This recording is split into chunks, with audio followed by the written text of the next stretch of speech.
Welcome in this special Saturday evening edition of On Texas Football, recruiting weekend style. CJ Vogel in Austin. They're having a big specialist camp, big man camp at Texas, as they always do that second weekend in June. CJ, I mean, look, there's some of the top specialists in the state of Texas and the country are in Austin in that 25 and 26 class. So we'll see if Texas, and deep snappers, by the way, we'll see if Texas throws out an offer in 25, maybe a deep snapper. That could be a possibility, or any 26 at kicker, or 25 at kicker, PWO, whatever. We'll see if anything comes of that. And I think you have a little news. I think one of the state's top 2026 offensive linemen is in Austin today. Yeah, that's right. So it's going to be a busy weekend, not only for the coaches with the official visitors, but behind me as well at the Denny's Fields. They're getting some work in, obviously. This specialist going on, that'll be Jeff Banks and Jeff Crosby, this special teams assistant and analyst on the staff for the Longhorns, as well as the big man camp. So Kyle Flood out here. Not a busy week for him necessarily with the official visitors. Those are coming in the next 2 weekends. But the big man camp, that special 2026 visitor is obviously Toa Katoa out of Euless Trinity. 365 pounds, big human. Getting him on campus is big. He was on Oklahoma a week ago, so he didn't make it for the elite camp, but he's out here today getting his work in with Kyle Flood and the Longhorns. And for Texas fans, how good is Toa Katoa? Him and John Turntine could call Kyle Flood and Steve Sarkisian and commit to Texas today, right now, Definitely. in the 26 class on the offensive line. That's how talented those two guys are, how much Texas likes Toa Katoa. They were by in May, Kyle Flood, to watch him work out in person. All right, but at the tip of everybody's tongues, the official visitors. And the official visitors on campus, they've seen the Lamborghinis.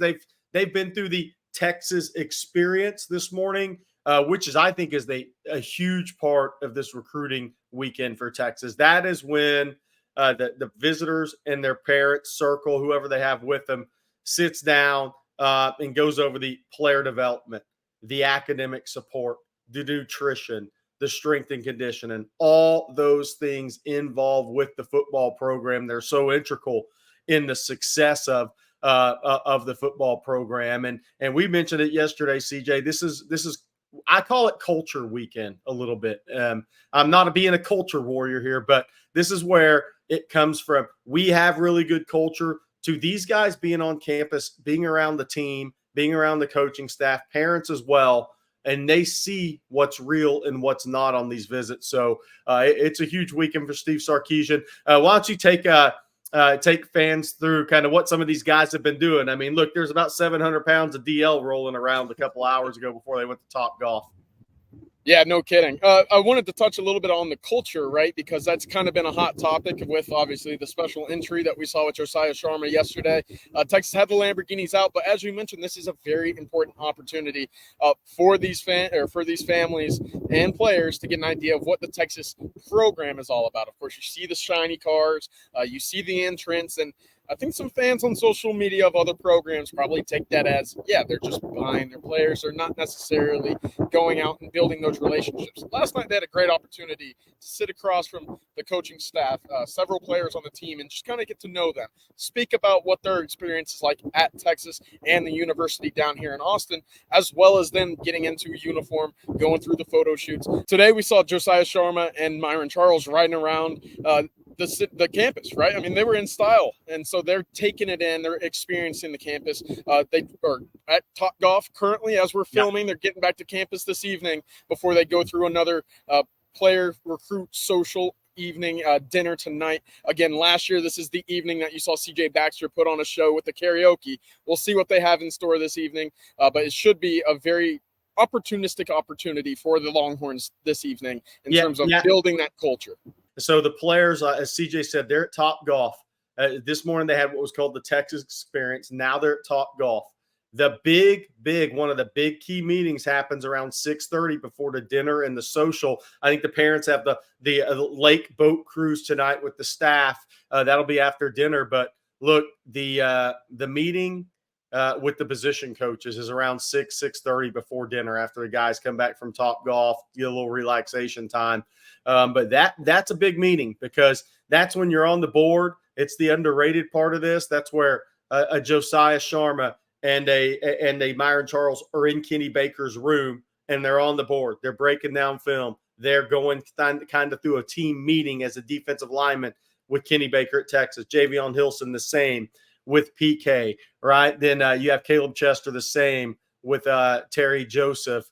And Tanook Hines, hey, what room is he in? Michael Terry, what room are they in? Are they in the athlete room? They don't have an athlete room. They're going to be in a position room at 6:30 at some sort. But again, we need to touch on this, CJ. The Tanook Hines visit is so interesting because he's been telling On Texas Football since mid-May that Texas had been through, they wanted him to come on an official visit.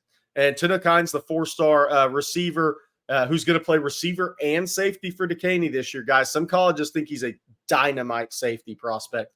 We call him a receiver/athlete at On Texas Football. We've had him as a 4-star prospect the whole time. The industry's wrong, but that's another conversation. But Tanook Hines had said June 21st through 23rd for a possible official visit. And that kind of made sense because that's when Nick Townsend, the big-time tight end who's at Bama this weekend, is scheduled to be at Texas. But Texas went ahead and got him on campus this weekend. That was really late in the game. That was like a Thursday night type of decision because Hines was initially scheduled to be at Baylor. So comes to Texas instead, has Notre Dame next week, and we'll see if he goes to Ole Miss on the 21st through 23rd or Texas A&M or somebody else. He was at USC with Nicholas Townsend last weekend. But Tanook Hines, guys, Texas fans, he's 10.45, personal record in 100. 10.53 at the state meet. And look, how much faster some of these guys, they develop, they progress at different stages. He ran 10.89 last year. He dropped to 10.45, 10.5 this year. He didn't run anything over 10.68 this year. His first meet of the year, he was 10.68, and then it started dropping. And he went 20.70 flat in the 200 meters to get second to Jelani Watkins, who may actually be a blur. So he got second to one of the fastest track football guys in the country in the 6'8", 200 meters as well. And he long jumped as well, a big number for Tanook Hines. So one of the top athletes in the country, a guy that Notre Dame and USC have been on a long time. Texas has liked for a while, but then they made this push in this May evaluation period, and Tanook Hines is now on campus. So it's a good group of official visitors. I think Caleb Chester, I'm hearing some positive things on Caleb Chester. That was a kid that Texas probably had the lead for headed into this visit. I hear that things are going extremely well there so far with Caleb Chester, the corner out of Fort Bend Marshall. So everything's pretty much on track for these official visits. Now, CJ, let's talk about how these official visits conclude. We kind of went through. They were doing Top Golf about 2 p.m. today, right? They have the position meetings at 6:30. Then they go have dinner with the families and the coaching staff and their player hosts. Ryan Niblett's hosting Tanook Hines, by the way. So then players go break off, visitors, the kids break off with the players and have a night hanging out. The parents go on a social, the Lake Austin boat trip with the Texas staff. Then tomorrow morning is the big one. It's breakfast at Four Seasons with the staff. And then those guys, one by one, go meet with Steve Sarkisian before they exit and leave their official visit. So it's a big, what are you talking about, 16 hours coming up for the Texas staff here. Definitely. From the position meetings to the time spent with parents to the meetings in the morning with the kids and parents, then those meetings with Steve Sarkisian. Yeah, that conversation with Sarkisian, specifically for guys like Tanook Hines, who was late ad, and Michael Terry, very important. Of course, kind of projecting where they see fit, how Texas will continue to pursue them in their recruitments as well. A quick note on Michael Terry. I was told last night that there were conversations about him playing at the defensive side of the ball at Texas, and he was receptive to it. You know, we've talked about that as a big question mark about him and his recruitment. Nebraska looking at him potentially more so as a wide receiver where he wants to play, where he's been told he, might have a future at a few schools. But that was really the big question mark with Michael Terry coming into the weekend. He's listening to Texas talk about a potential on the defensive side of the ball at the next level. So we'll see. Again, that conversation tomorrow is going to be very important, as well with those defensive linemen that we mentioned. Myon Charles, Javion Hilson's on campus, as well as Josiah Sharma. Gerry, it's a very important opportunity for Texas to create a lasting impact with these recruitments. As we know, those defensive linemen are very important for this 2025 cycle. Yeah, let's go down those guys right now. So Josiah Sharma from Folsom, California, Alabama considered a leader over Texas with Oregon third and Washington in the picture. He visits Oregon next week and Alabama the 21st through 23rd. He grew up for a couple of years in Arlington, moved back to California's monster of Sacramento area originally, or the Bay Area. Could they move back to Arlington? Could she move back to Arlington if he goes to Alabama or Texas? That's on the table. And even if she moves back to Arlington, that's not a guarantee for Texas. She still has family in the area. So the Myon Charles recruitment, look, Florida State's been considered the favorite, and that's not just coming from us that cover Texas. That's coming from people that cover Florida and Miami. So Myon Charles, 6'4", 290 out of Port Charlotte in the Fort Myers area. He was at Florida last week. He goes to Miami the 14th through 16th and FSU the 21st through 23rd. You mentioned Javion Hilson. This is his first trip ever to Texas. I was told he was really excited about this. He's out of Cocoa, Florida, a pretty good surf town there on the east coast of Florida, if you haven't been before, Cocoa Beach. But he was a freshman teammate of Brandon Brown at O'Galley High in Melbourne. Then he transferred over to Cocoa. But he is a Florida State commitment who's scheduled to visit Florida State the 21st through 23rd. He was also at Florida last weekend. He goes to UCF next weekend. So there's a similarity what Texas is up against with Myon Charles and Javion Hilson. Texas is the only out-of-state visit they're taking. But you know what that tells you, CJ? Texas has a lot of they're growing with kids in the state of Florida. When Definitely. You're the only out-of-state official visit for 2 or 3 or 4 kids in the state of Florida, that's saying something for the kind of cachet you have right now in the Sunshine State. And Tashard Choice has been behind some big recruitments there. I mean, Cedric Baxter, and at the time, Peyton Kirkland's transferred out. He had a voice out of the Orlando area in the 23 class. Then last year with Jarrett Gibson, who was a star at IMG and Gainesville High. I mean, that's a former Florida commitment that's now at Texas. Baxter was a former Florida State commitment that's at Texas. So when Kenny Baker, when Tashard Choice, when PK, when Steve Sarkisian talks to these guys, hey, man, go talk to Cedric Baxter. Go talk to Jarrett Gibson. They were committed to Florida schools at one time. Ask them if they're enjoying their time at the University of Texas. Texas has some cachet with kids in Florida. I think they need to recruit more of them. Hey, Gerry, to that point, I mean, we saw this a week ago for the June 1st Elite Camp with some of those out-of-state kids from the Deep South, whether it be Zalis Hicks coming in from Georgia. Yeah.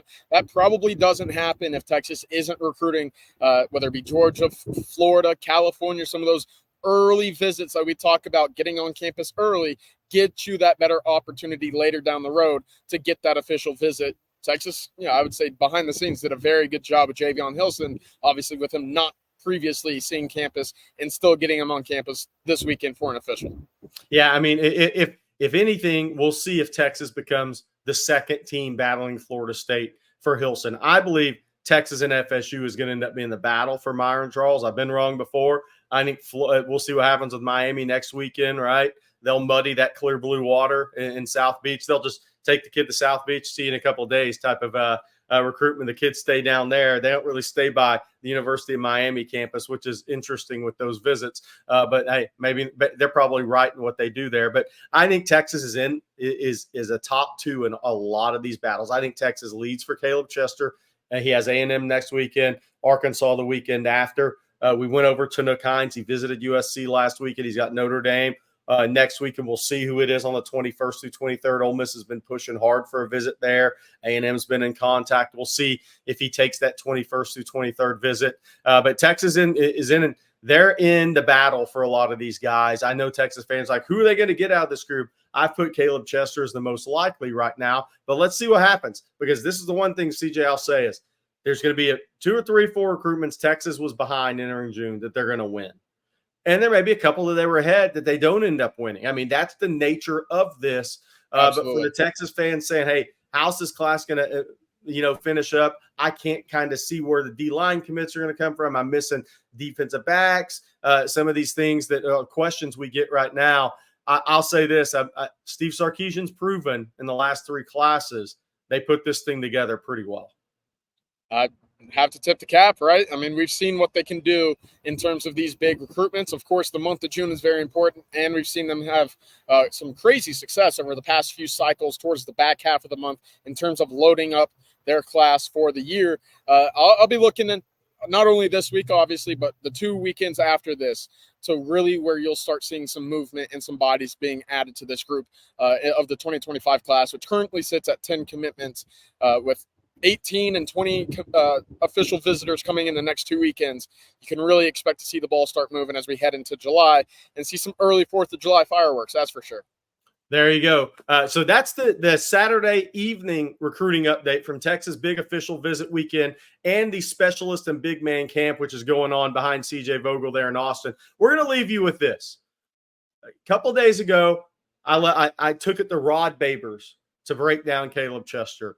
Today, we had Rod break down Myon Charles, defensive lineman from Port Charlotte. We're going to leave this show not with CJ and I flapping our gums, but with Rod Babers talking about 4-star defensive lineman, what he likes about Myon Charles out of Port Charlotte. Thank you very much for joining in today, and hook 'em. Hook 'em. Hey, what's up, folks? Getting ready to break down Myon Charles, D tackle out of Florida. Give you my evaluation. First thing that stands out, he's a violent player. And that's a compliment in football, where he is a violent player, plays with a streak of nasty, plays with kind of an unpleasant disposition overall, honestly. And when he hits somebody, he tackles people like they disrespected his mama. So I like there's a brutality to his game that I really, really like. He resets the line of scrimmage. He's a guy that loves playing in the opponent's backfield, but his speed to power transition, I think that's what's most important. His BGO is not necessarily an elite characteristic, but man, his speed to power transition is next level. There are a few guys, I don't even know what the term is, because when an offensive lineman puts a defender on their back and then flattens them, all right, by getting on top of them and blocks them down to the ground, they call it a pancake block. What is the term when a defender basically puts an offensive guy who's trying to block him on their back? He does that several times, as you can see. He'll just, the guy trying to block him, he just meets them and confronts them with violence, violent hands. Also something I like about him, but he'll confront them with violence. And a couple of times you've seen him just knock guys right on their keister, right on their backs. I don't know what that's called. Maybe the same thing as a pancake, just the defensive version. Let's call it a flapjack, whatever you want to call it. I don't care. But he's got a bunch of those. He's got a bunch of flapjacks on his resume, man. But I love the way he violently confronts blockers. There are times I think he can even avoid blockers, but he seeks physicality. He's a guy that he's seeking that physical element, man. He wants that violent collision, and he makes sure that blockers pay for it. I do love that. He's got really active hands too. That's something important for defensive linemen. I think one of the, like I said, really elite traits about him is his speed to power transition. I think that's why he can meet blockers with such violence and with such gusto. And he can play multiple shades, I believe. I believe he has the ability to play multiple shades. And you can see there are times where they move him around just a little bit, but I think that's also some kind of versatility in this game. He's raw fundamentally, but the upside is just tremendous. I mean, surprising hip flexibility for a guy his size. We're talking about 6'4", 295, damn near 300 pounds, but you'll notice some hip flexibility for a guy his size at times when he's getting off the line of scrimmage. So that shows me that as a pass rusher, maybe on some of those late downs, those pass rushing downs, he may be a guy, that can be in every down. I think that's what, if you're Texas, if you're any program right now, you got to be trying to recruit every down defensive lineman, guys that won't necessarily have to lead the field, guys that aren't situational, guys you can move around, place in different shades, but can be a force in the run game, can be a force run defender early on in those passing downs, on standard downs, but also be a guy that can create pressure on the passing downs. He's one of those guys I think has that kind of ceiling potentially. But the best thing about him, I said, is also the attitude that he plays with. That's what jumps out when you watch him play, is that you don't see guys playing with that type of violent intent in high school. And he, like I said, he plays with that type of violent disposition at D-line, on the D-line. So there's no doubt. I mean, he's a bully. He plays the game like a bully on the D-line. That's what I love about him. Plays with, just like I said, with that type of mentality. And no matter if it's a blocker or if he is hunting down the ball carrier, this is a guy that does it with a great motor, gets down the line of scrimmage once he sheds a blocker with those active hands, trying to get down the line of scrimmage to chase. But like I said, I love his pursuit. I love the motor that he has. He's one of those guys, I think, that has all the raw measurables potentially if you're Texas to be a war daddy, right? Because I think he's got the mentality more than anything. The body, he's got some of the measurables that you need that you can't coach, but you also can't coach that kind of attitude. You can't coach that type of mentality. That's natural. You're seeing that at the high school level. Unless he's got a coach that's cultivating it. So I'm not taking nothing away from that. But what I see is that type of kind of natural, like I said, disposition with the player that I love. But he's a guy that I think is like I said, a quality player with a ton of upside. And honestly, the most promising thing about watching this film is just how raw he is fundamentally. I mean, his technique is not polished. Fundamentally, you can tell he's all over the place at times, but man, he does a really good job making up for it with motor, making up for it with tenacity, and like I said, making up for it with just violence once he gets to the point of attack. So that's what I love about Myon Charles' game. And like I said, whether it's Texas or another university, man, they're getting a really high upside prospect at the defensive tackle position. That's Myon Charles, D tackle out of Florida.